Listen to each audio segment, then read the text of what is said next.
Welcome to page 3 of We Learn English for Class Nursery. Dear students, in previous class we talked about the letter A for capital and small. We talked about both the concept and we understood that how to write the uppercase letter and the lowercase letter.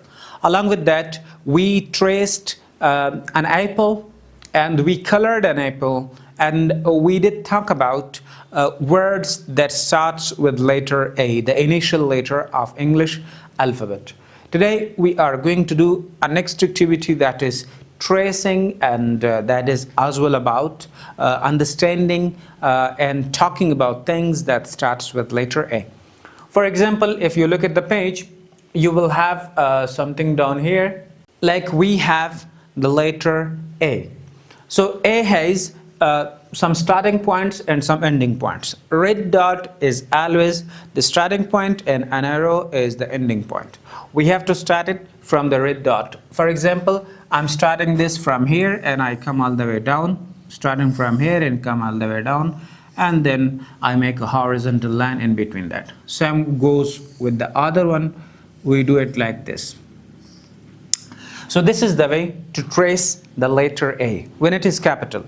But when we are talking about the A and small letters, it comes in two lines. One is a curve, anti-clockwise movement, and then there is another line straight.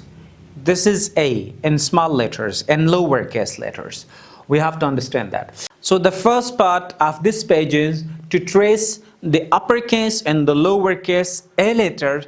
After that, in second part, we have name all the things that you see in this picture. Here is a picture, you have different things and you see different things. It is actually an airport.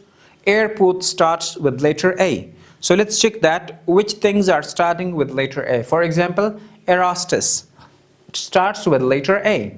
Airport starts with letter A. Airplane starts with letter A. So three words are down there: air hostess, airplane, and airport. These are the three words. You need to circle like this. And after that, you have to discuss about things that starts with letter A. That can be anything, any word that starts with letter A. For example, you can talk about ass, you can talk about arrow, you can talk about aspect, and some words, some verbs, and more other things that starts with letter A. Make sure to do this practice at home and trace the letter A. Your parents will help you out in writing the first line for you, and you will copy that in your notebook. It will help you out by understanding the concept of letter A and writing and understanding how to write this. Thank you.